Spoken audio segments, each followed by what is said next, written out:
1 கொரிந்தியர் 1ஆம் அதிகாரம் 18வது வசனம். சிலுவை பற்றிய உபதேசம் கெட்டுப்போர்களுக்கு பைத்தியமாக இருக்கிறது, ரட்சிக்கப்படுகிற நமக்கோ அது தேவ பலனாக இருக்கிறது. அதிலே பாருங்கள் 22. யூதர்கள் அடையாளத்தை கேட்கிறார்கள், கிரேக்கர்கள் ஞானத்தை தேடுகிறார்கள். நாங்களோ சிலுவையில் அறையப்பட்ட கிறிஸ்துவை பிரசங்கிக்கிறோம். அவர் யூதருக்கு இடலாயும் கிரேக்கருக்கு பைத்தியமாக இருக்கிறார். ஆகிலும் யூதரானாலும் கிரேக்கரானாலும் எவர்கள் அழைக்கப்பட்டிருக்கிறார்களோ அவர்களுக்கு கிறிஸ்து தேவ பலனும் தேவ ஞானமாக இருக்கிறார். சிலுவை பற்றிய உபதேசம் அதை விசுவாசிக்காதவர்களுக்கு அது எந்த நன்மையும் இல்லை. விசுவாசிக்கிற நமக்கு என்ன பண்ணுது? அது தேவ பலனாக இருக்கிறது. சிலுவையை பற்றிய உபதேசம் நமக்கு தேவ பலன். எங்கே தேவ பலன்?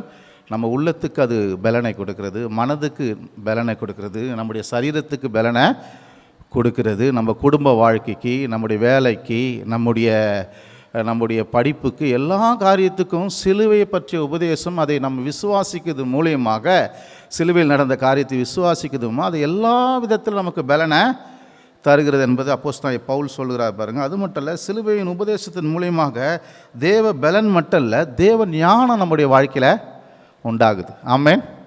ஞானம் ரொம்ப ரொம்ப முக்கியம். எந்த காரியம் செய்யணுன்னாலும் என்ன வேணும்? ஞானம், புத்தி, அறிவு வேணும். அது சிலுவையை பற்றிய உபதேசத்தின் வழியாக வருகிறது. அதனால் தான் பவுல் சொல்கிறாரு, நாங்கள் என்ன பண்ணுவோம்? சிலுவை குறித்து அல்லாமல் வேறு ஒன்றை குறித்து நம்ம மாட்டோம், மேன்மை பாராட்ட மாட்டோம். ஏன்னா அங்கே தான் என்ன இருக்குது? தேவனுடைய பலன். நமக்கு தேவையான பலனும் ஞானமும் சிலுவையின் வழியாக தான் நமக்கு உண்டாகுது. ஆகவே வேறு எதை குறித்தும் நான் என்ன பண்ண மாட்டேன்? மேன்மை பாராட்ட மாட்டேன் என்று கலாத்தியரில் சொல்லுகிறார் பாருங்க. இந்த சிலுவை பற்றிய உபதேசத்தை நம்ம தெரிந்து கொள்ள புரிந்து கொள்ள நம்ம என்ன பண்ணுவோம்? ஆட்டோமேட்டிக்காக என்ன பண்ணுவோம்? கர்த்தரை துதிப்போம், கர்த்தரை ஸ்தோத்திரிப்போம். பெற்றுக்கொள்வது மட்டும் இல்லை, பெற்றுக்கொண்டதுக்கு தேவனுக்கு என்ன பண்ணணும்? நன்றிகளை செலுத்தணும். அதுதான் தாவீது சொல்கிறான் பாருங்கள். 118ஆம் சங்கீதத்தில் 1ஆம் வசனத்தை 118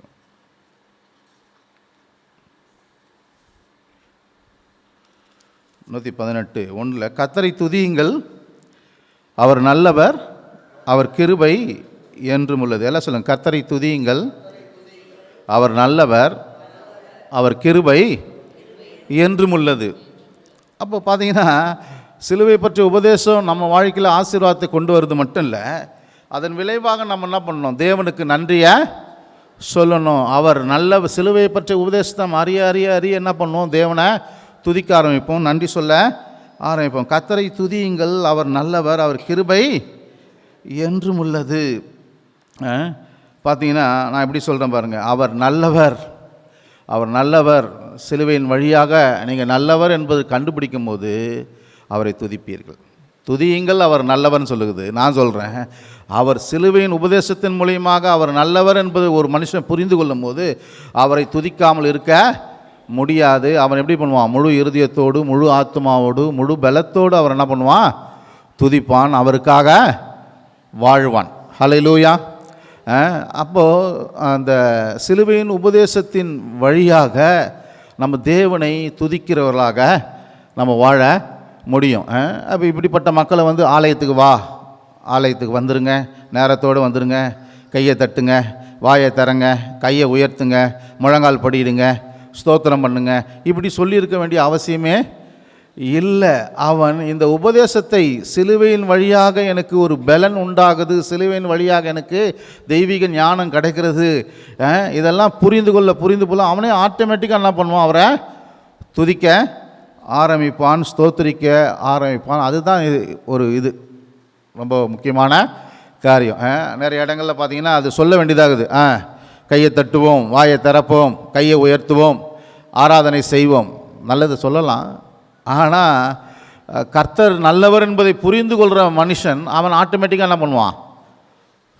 துதிக்க ஆரம்பிப்பான். பாருங்கள், சங்கீதம் 34:8 கர்த்தர் நல்லவர் என்பதை ருசித்து பாருங்கள், அவர் மேல் நம்பிக்கையாக இருக்கிற மனுஷன் வாக்கியம். எல்லாம் சொல்லுங்கள், கர்த்தர் நல்லவர் என்பதை ருசித்து பாருங்கள், அவர் மேல் நம்பிக்கையாக இருக்கிற மனுஷன் பாக்கியவான். கவனிக்கிறீங்களா? அவர் நல்லவர் என்பதை ருசித்து பார்க்கும்போது, அவர் நல்லவர் என்பதை அறிந்து கொள்ளும்போது, சிலுவையின் வழியாக அவர் நல்லவர் என்பதை அறிந்து கொள்ளும்போது, புரிந்து கொள்ளும்போது என்ன நடக்கும் அப்படின்னு பார்த்தீங்கன்னா, 1ஆம் வசனம் சொல்கிறான், நான் கர்த்தரை எக்காலத்திலும் ஸ்தோத்தரிப்பேன், அவர் துதி எப்போதும் என் வாயிலே இருக்கும்.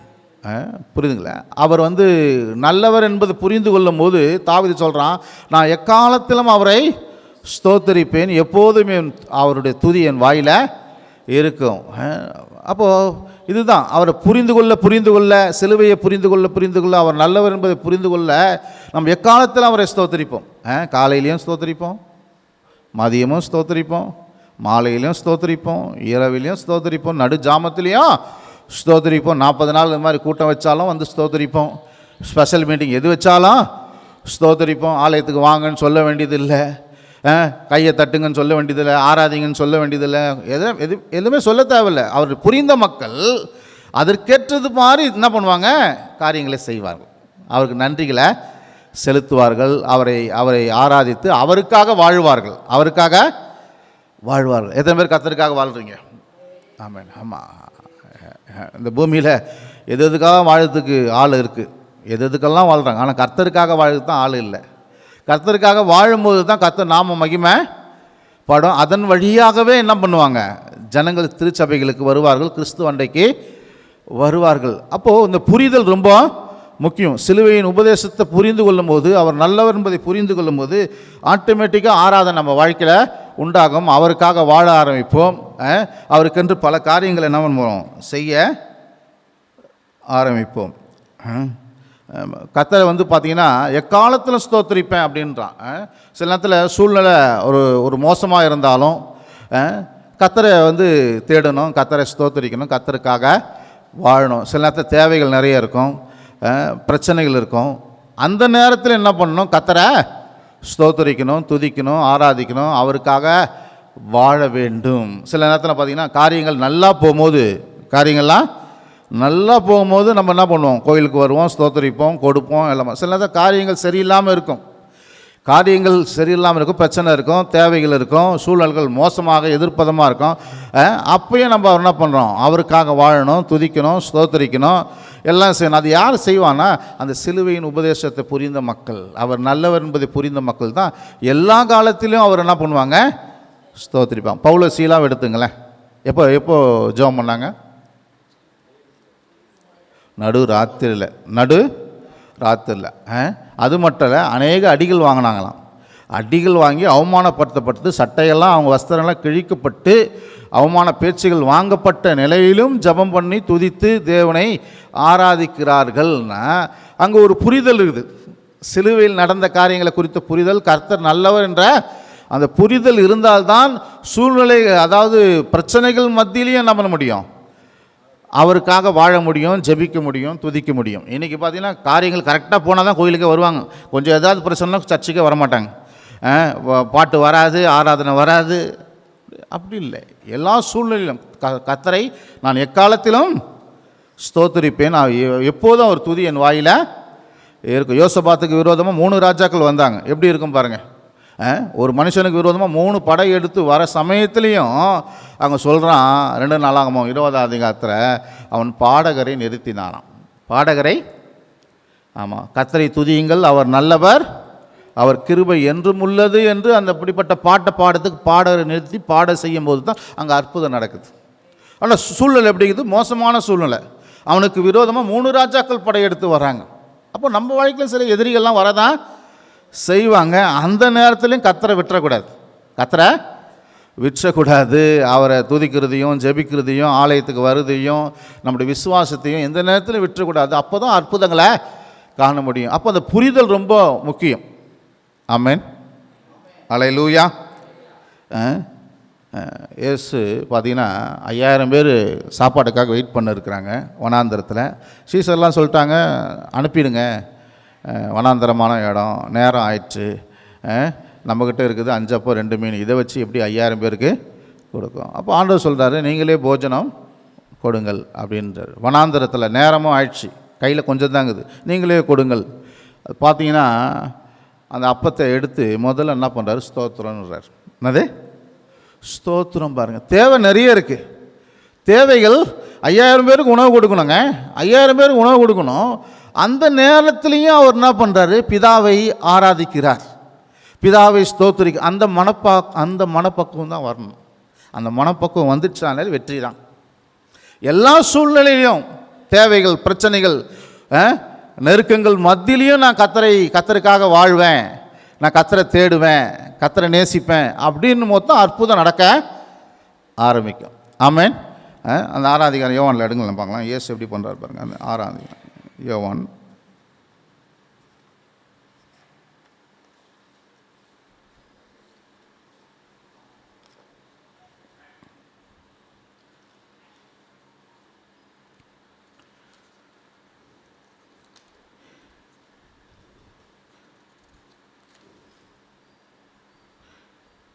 ஆ 6:11. இயேசு அந்த அப்பங்களை எடுத்து ஸ்தோத்திரம் பண்ணி சீஷரிடத்தில் கொடுத்தார். சீஷர்கள் பந்திர்களுக்கு கொடுத்தார்கள். அப்படியே மீன்களையும் எடுத்து அவர்களுக்கு வேண்டிய மட்டும் கொடுத்தார். எல்லாம் சொல்லுவோம். இயேசு அந்த அப்பங்களை எடுத்து ஸ்தோத்திரம் பண்ணி. எவ்வளோ தேவைகள் இருக்குது. எப்படி வாயில் ஸ்தோத்திரம் வருது? அதான் புரிதல், தேவனை குறித்த புரிதல், அவர் நல்லவர் என்பதை புரிதல், சிலுவையை பற்றி புரிந்து கொள்வது, அவர் எனக்காக ஜீவனை கொடுத்திருக்கிறார் என்று. ஆமென். நமக்கு அந்த அந்த அந்த அந்த புரிதல் இருக்க பார்த்திங்கன்னா எல்லா சூழ்நிலையும் அவர் என்ன பண்ணுவோம், ஸ்தோத்திரம் சொல்லுவோம், அவருக்காக நம்ம என்ன பண்ணுவோம், வாழ்வோம். பாருங்கள், தேவன் வந்து அவர் அவர் அவர் வந்து நல்லவர். பல காரியங்களில் பார்க்கலாம், படைப்பிலே பார்க்கலாம். படைப்பில் எல்லாத்தையும் படைச்சிட்டு அவர் சொல்கிறாரு, தாம் உண்டாக்கின எல்லாவற்றையும் பார்த்தாராம். அது எப்படி இருந்துச்சா, மிகவும் நன்றாக இருந்தது. தேவன் வந்து கெட்ட காரியத்தையுமே படைக்கலை, ஒவ்வொன்றையும் படைச்சிட்டு நல்லதென்ன கண்டார், நல்லதென்ன கண்டார், நல்லதென்ன கண்டார். ஆதாமுக்கிட்ட இந்த உலகத்தின் சாவியை கொடுத்தார். ஆண்டுகள்னு சொல்லிட்டு கொடுக்கும்போது தீமையே கிடையவே கிடையாது. நல்ல உலகம், நல்ல மனுஷன், நல்ல காரியங்களை தான் தேவன் உண்டாக்கி அவங்ககிட்ட கொடுத்தாரு. பாருங்க, அப்போது அவர் நல்லவர் என்பதை நம்ம வந்து புரிந்து கொள்ளும்போது தான் நம்ம வாழ்க்கையில் அவருக்காக வாழ முடியும். ஆமென். புரியுதுங்களா? ஆதியாகமத்தில் நீங்கள் 1ஆம் அதிகாரத்தில் 7 முறை கிட்ட அந்த நல்லது நல்லதுன்னு வார்த்தை வருது. ஆகாய விரிவை உண்டு பண்ணார். அது நல்லதா கெட்டதுங்களா? வெளிச்சத்தை உண்டு பண்ணார். நல்லதா கெட்டதா? நல்லது. புல் பூண்டுகள், மரம், செடி, கொடிகள் எல்லாத்தையும் உண்டாக்கினார். நல்லது. சூரியன், சந்திரன், நட்சத்திரங்கள் எல்லாத்தையும் உண்டாக்கினார். மனுஷனும் நல்லவனாக தான் உண்டு. அப்போ அவர் வந்து நன்மையான காரியங்களை தான் உண்டாக்கி இருக்கிறார். தீமைக்கும் அவருக்கும் சம்மந்தமே கிடையாது. தீமைகள் வந்து அதுக்கு பிறகு வந்தது. மனுஷன் வந்து அவர் பேச்சை கேட்காதனால தீமைகள் வந்தது. அவர் நல்லவர். ஆமென். அது மட்டும் இல்லை, பாருங்கள், ஏதேன் தோட்டத்திலேருந்து அவனை அனுப்புகிறாரா இல்லையா? அந்த அதிகார வாசிங்க. அவர் தான் கூட்டின்னு வந்தார். கூட்டின்னு வந்தவனை அனுப்புகிறார். அந்த ஜீவ விருட்சத்துக்கு வந்து பார்த்திங்கன்னா ஒரு சுடரொளி பட்டத்தை வச்சுக்கிறார். அப்படின்னா அவர் கெட்டவரா? அந்த கனியை சாப்பிடக்கூடாதுன்னு சொல்கிறார். ஆதாம் அந்த கனியை சாப்பிடக்கூடாது. 3ஆம் அதிகாரம் பாருங்கள், 3:23, 21 பாருங்கள். 21. தேவனாய் கர்த்தர் ஆதாமுக்கும் அவன் மனைவிக்கும் தோல் உடைகளை உண்டாக்கி அவர்களுக்கு உடுத்தினார். அவங்க நிர்வாணியாக இருக்கிறாங்க, அவங்களுக்கு தோள்கள்னாலே உடைய உண்டு பண்ணி அவர்களை உடுத்துறார். எவ்வளோ நல்ல தேவன் பாருங்கள்.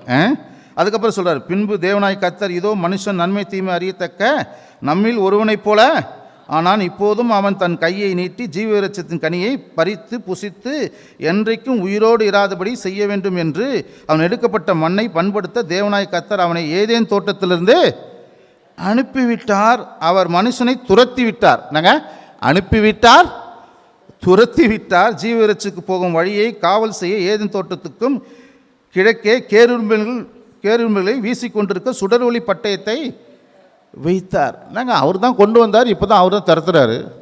ஹலோ, தோட்டத்தில் வாவான்னு கூப்பிட்டாரு. அவனுக்காக தான் உலகத்தை படைச்சார். அவனுக்காக தான் ஏதேன் தோட்டம், எல்லா சகல விதமான கனிகள். இப்போ ஏதேன் தோட்டத்தை விட்டுக்கு துரத்துனாராம், அவனை அனுப்புனாராம், துரத்துனாராம்.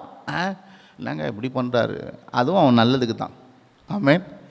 அது ஜீவ விருட்சத்து கனியை அவன் சாப்பிட்டானா என்ன ஆகிட்டுக்கும்? நன்மை தீமை கனியை சாப்பிட்டு பாவி ஆகிட்டான். மரணம் வந்துடுச்சு, எல்லா பிரச்சனைகளும் வந்துடுச்சு. இப்போ அதை ஜீவவிருட்சத்தின் கனியை சாப்பிட்டானா என்ன பண்ணால் அவனுக்கு மீட்பே கிடையாது. அவனுக்கு மீட்பே ஆமாம், ஜீவ விருட்சங்கனி என்றென்றைக்கும் உயிரோடு இருக்க செய்யும். சரிங்களா? அவன் பாவி ஆகிட்டான், இப்போ சாபத்தில் வந்துட்டான். நன்மை தீமை கனியை சாப்பிட்டு சாபத்தில் வந்துட்டான், பாவம் வந்துச்சு, தரித்திரம் வந்துச்சு, எல்லாம் பிரச்சனை வந்துச்சு. இப்போ ஜீவ விருட்ச கனியை சாப்பிட்டான்னா அந்த பாவமும் சாபமும் அவன் வாழ்க்கையில் தொடர்ந்து இருந்துனே இருக்கும். மீட்பே இருக்காது, விடுதலையே இருக்காது, சுகமே இருக்காது. உனக்கு 600 வருஷம் அப்படின்மா. நீங்கள் கேட்டீங்க எனக்கு 600 வயசு, என்னன்னா இன்னும் முட்டு வலி இருக்குங்க அப்படின்வீங்க. அவருக்கு சொல்லுவார் 700 வருஷம் இன்னும் கண்ணு பிரச்சனை இருக்குன்ற. மனுஷனுக்கு விமோச்சனமே இல்லாமல் இருந்து, அதனால தான் அந்த கனியை சாப்பிட வேணான்னு சொல்லிட்டு அவன் அந்த தோட்டத்துலேருந்து எத்தனை புரியுது என்ன சொல்லுது. அதுவும் மனுஷனுக்கு நல்லது. சில நேரத்தில் நம்ம ஜபத்துக்கு பதிலே வராது. சில நேரத்தில் கத்த நம்ம கூட இருக்கிற மாதிரியே அது இருக்காது. சில நேரத்தில் கைவிட்ட மாதிரி இருக்கும். சில நேரத்தில் அவர் உதவியே கிடைக்காத மாதிரி இருக்கும். சில நேரத்தில் பார்த்தீங்கன்னா ஒன்றுமே நடக்காத மாதிரி இருக்கும். அந்த நேரத்திலையும் அவர் நல்லவர் என்பதை புரிஞ்சு கொண்டு சிலுவையின் உபதேசத்தை புரிஞ்சு கொண்டா அவருக்காக நம்ம தொடர்ந்து வாழ்வோம், தொடர்ந்து கனி கொடுப்போம், அவரை துதிப்போம். ஆமென், ஹல்லேலூயா. சில நேரத்தில் சில காரியங்கள் தாமதமாகும். கர்த்தர் கூட இருக்கிற மாதிரியே இருக்காது, ஜபத்துக்கு பதில் வராத மாதிரியே இருக்காது, நேசிக்காத மாதிரியே இருக்காது. ஏதோ நம்ம உணர்வுகளும் மனசும் வேறு விதமாக சொல்லும். நான் சொல்கிறேன், விசுவாசத்தை மட்டும் விட்டுறக்கூடாது. கர்த்தர் பெரிய காரியங்களை செய்வார். எல்லா காரியங்களை தட்டுவோம். பதில் வரல, நடக்கலை அப்படின்னும் விசுவாசத்தை விட்டுறக்கூடாது. கர்த்தருக்காக வாழதை விட்டுறக்கூடாது. நெகட்டிவாக போயிடக்கூடாது. பதில் வரல, சில காரியங்களுக்கு நடக்கலை அப்படின்னு விட்டுறக்கூடாது. அவர் பெருசாக பிளான் பண்ணியிருப்பார். ஆமேன். அப்போ அந்த ஏதேன் தோட்டத்தில் அவனை துரத்துந்து அவன் நல்லதுக்கு தான். ஆமேன், ஹல்லேலூயா. சிலுவையில் நீங்கள் பாருங்களேன், அவர் பாடுபடுறார், அங்கே ரத்தத்தை சிந்துறாரு, அங்கே மறிக்கிறாரு, பாதாளம் போகிறாரு, பாவத்தை சுமக்கிறாரு, சாபத்தை சுமக்கிறாரு, தரித்திரத்தை சுமக்கிறாரு, நோய்கள் எல்லாவற்றையும் சுமந்து மறிக்கிறார். இதையெல்லாம் யாருக்கு செய்தார்? யாருக்காக? நமக்காக. பைபிள் சொல்லுது, கிறிஸ்துவானவர் வேத வாக்கின்படி நமது பாவங்களுக்காக மரித்து, நமது பாவங்களுக்காக மரித்து, நமக்காக தான் அவர் அங்கே தொங்குறார். எப்பேற்பட்ட தேவனாக இருப்பார், எவ்வளோ நல்ல தேவனாக இருப்பார், நம்மளை நேசிக்கிற தேவனாக இருப்பார் பாருங்க. நம்ம பாவத்துக்காக சாபத்துக்காக தான் அவர் நமக்காக தான் அங்கே சிலுவையில் எல்லா வேலையும் செய்கிறார். நம்முடைய கஷ்டங்களையும் சுமக்கிறாரு, அதுக்கான தண்டனையும் ரெண்டுமே செய்கிறார். பாவமும் சுமக்கிறாரு, அதுக்கு பரிகாரமாக அவர் மரணத்தையும் என்ன பண்ணுறாரு, ருசி பார்க்குறார் பாருங்க. இதுதான் சிலுவையின் உபதேசம். இது புரிந்து கொள்ளும் போது பார்த்தீங்கன்னா நம்ம வாழ்க்கையே ரொம்ப அற்புதமாக இருக்கும் பாருங்க. அவர் பூமியில் இருந்தபோது கூட நீங்கள் பார்த்தீங்கன்னா எல்லாருக்கும் நன்மை செய்கிறவராய் சுற்றி திரிந்தார். அப்போஸ்தலர் 10:38 வாசிங்களேன். அப்போஸ்தலர் 10.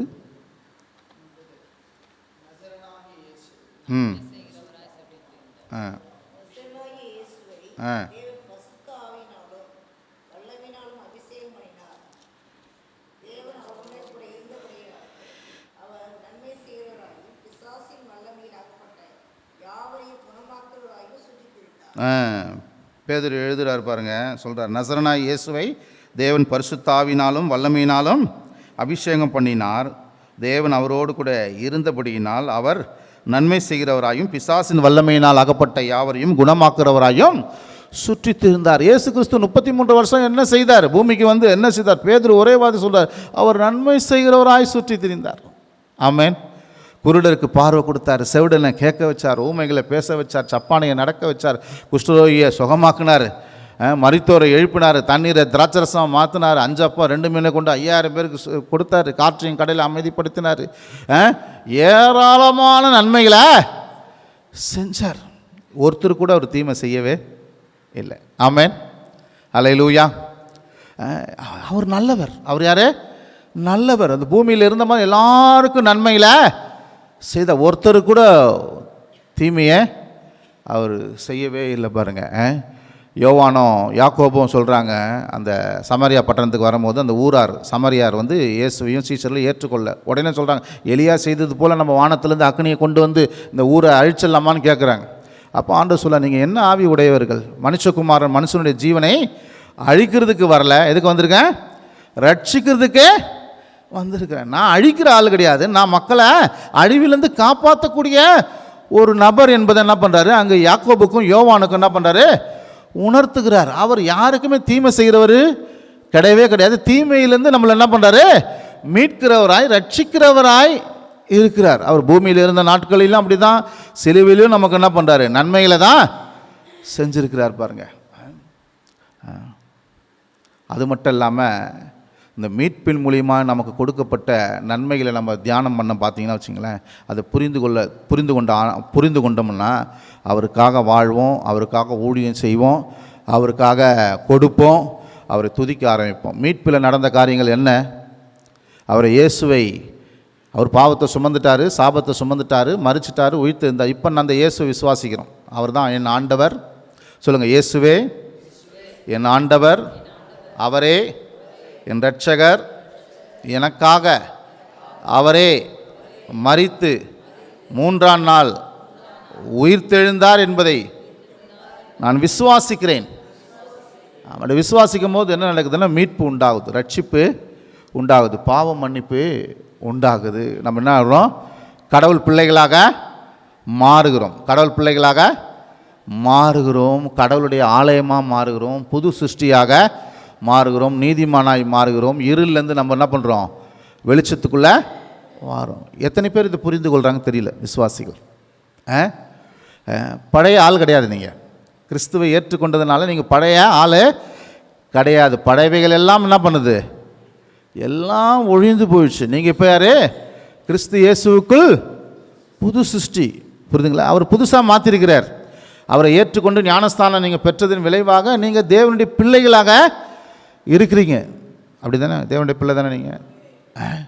தேவனுடைய பிள்ளை. யோவானில் சொல்கிறாரு, அவருடைய நாமத்து மேல் விசுவாசம் உள்ளவர்களாய் அவரை ஏற்றுக்கொண்டவர்கள் எத்தனை பேர்களோ அத்தனை பேர்களும் தேவனுடைய பிள்ளைகளாக முடியும் அதிகாரம் கொடுத்தார். இதுதான் உங்களை கொடுத்த நிஜம்.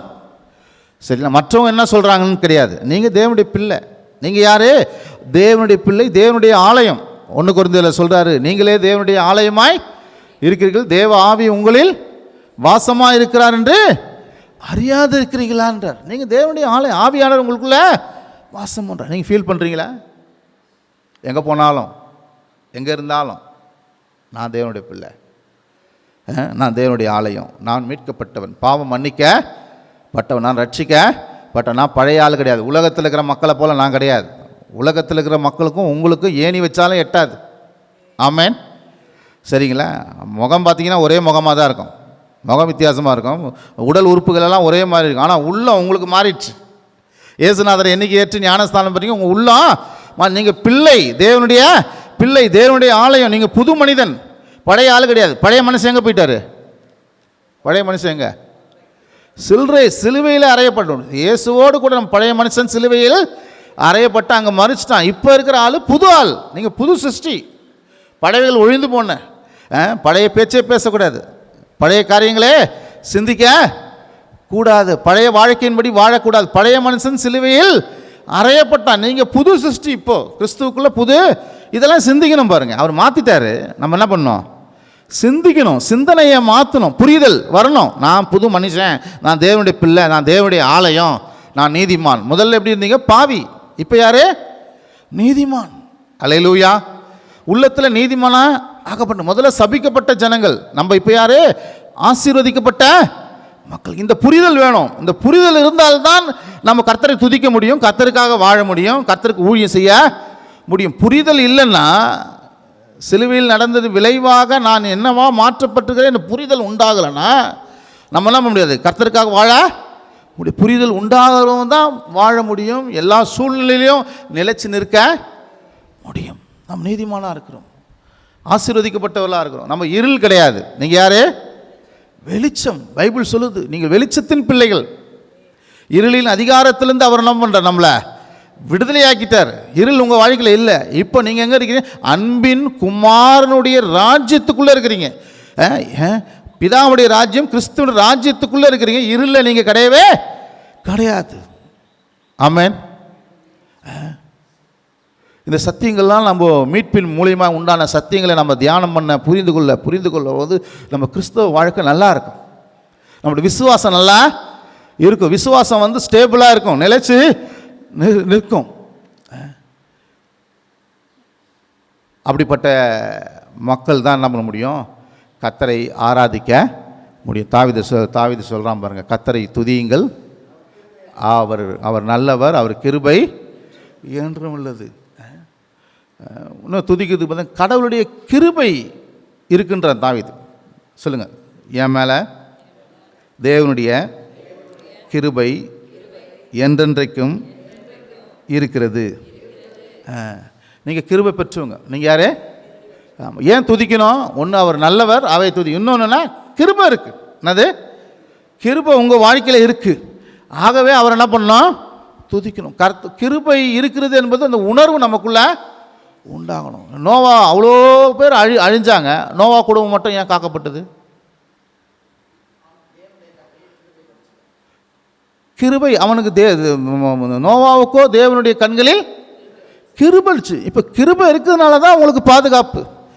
கிருபை இருக்கிறபடி தான் நீங்கள் நல்லா இருக்கிறீங்க. கிருபை இருக்கிறபடி தான் வேலைக்கு போகிறீங்க. கிருபை இருக்கிறபடி தான் சம்பாதிக்கிறீங்க. கிருபை இருக்கிற வீடு கட்டுறீங்க. கிருபை இருக்கிறபடி தான் ஊழியம் பண்ணுறீங்க. தேவனுடைய கிருபை இருக்குது, அதை உணரணும். அதை என்ன பண்ணணும்? உணரணும், புரிந்து கொள்ளணும். இப்போ நான் வாழ்கிறேன்னு அவர் கிருபை இல்லைன்னா வாழ முடியாது. மரியாதைகிட்ட சொல்கிறேன், கிருபை பெற்றவளே அப்படின்னாங்க. இயேசு கிறிஸ்து அவங்க பெற்று எடுத்தாங்க. என்ன காரணம்னா கடவுளுடைய கிருபை கிடச்சிது. இன்றைக்கி இயேசுவை நீங்கள் சுமந்து நிற்கிறீங்க. என்ன காரணம்? கிருபை பெற்றிருக்கீங்க. அதனால தான் இயேசுவே சுமந்து இருக்கு. பவுல் சொல்கிறார், இவர்கள் எல்லாரிலும் நான் அதிகமாய் பிரயாசப்பட்டேன். பவுல் சொல்கிறார், ஆகிலும் நான் அல்ல, தேவ கிருபையே என்னை அப்படி செய்ய வச்சதுன்றார். நீங்கள் பிரயாசப்படுறீங்களா, ஓடுறீங்களா, உழைக்கிறீங்களா, இங்கே போகிறீங்களா, அங்கே போகிறீங்களா, இது போகிறீங்களா, அது வாய்க்குதா, அது நடக்குதா? நடக்கும். எனக்கு கிருபை இருக்குது. என்ன இருக்குது? கிருபை இருக்குது. கிருபை இருக்குது. சரிங்களா? அந்த புரிதலும் அந்த உணர்வும் தான் நமக்குள்ளே உண்டாகணும். நம்ம நினச்சிக்கிறோம், நான் தான் சாதிக்கிறேன், நான் தான் பண்ணுறேன், என்னால் தான் ஆகுது. இல்லை, தேவ கிருபை இருக்குது. கிறிஸ்தவங்க அது ரொம்ப தெரிந்து கொள்ள வேண்டிய அவசியமாக இருக்குது. பாருங்கள், அந்த சங்கீதத்தில் வாசித்தீங்கன்னா சொல்லுவார், கிருபை என்றும் உள்ளது என்று இஸ்ரவேல் குடும்பம் சொல்வதாக. கர்த்தருடைய கிருபை என்றும் உள்ளது என்று ஆரோன் குடும்பம் சொல்வதாக. கிருபை என்றும் உள்ளது என்று கர்த்தருக்கு பயப்படுகிற சிறியோரும் கிருபெல்லாம் இருக்குது. மேலே தான் இருக்குது. மீட்பில் எல்லாம் பண்ணிட்டார், எல்லாம் செஞ்சு உங்களை மாற்றிட்டார். நீங்கள் அதை உணரும் பொழுது, அதை புரிந்து கொள்ளும்போது, புரிந்து கொண்டு உணர்ந்து கொண்டு கர்த்தருடைய கிருபை எனக்கு இருக்குது. சொல்லுங்கள், கர்த்தருடைய கிருபை எனக்கு இருக்குது. கர்த்தருடைய கிருபை என் குடும்பத்தில் இருக்குது. கர்த்தருடைய கிருபை என் பிள்ளைகள் மேலே இருக்குது. கர்த்தருடைய கிருபை என் வேலையில் இருக்குது. கர்த்தருடைய கிருபை என் வியாபாரத்தில் இருக்குது. நீங்கள் சொல்லணும். ஆமென்.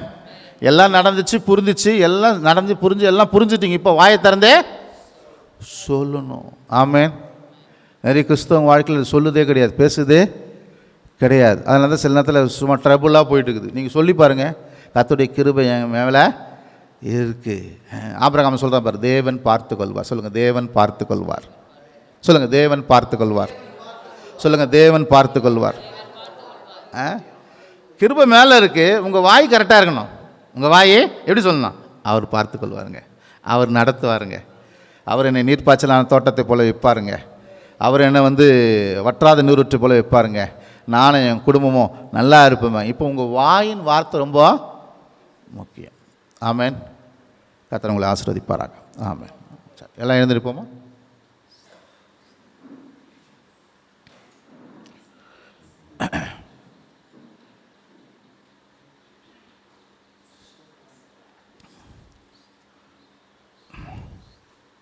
சொல்லுங்கள், கர்த்தருடைய கிருபை என் மேலே இருக்குது.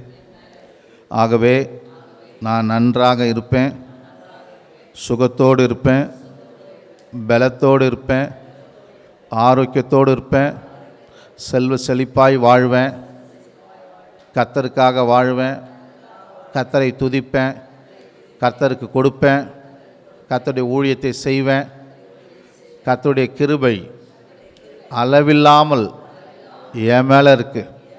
அவருடைய ஆசீர்வாதம் என் மேலே அளவில்லாமல் இருக்குது. ஆகவே நாங்கள் என்றென்றைக்கும் நன்றாக இருப்போம்.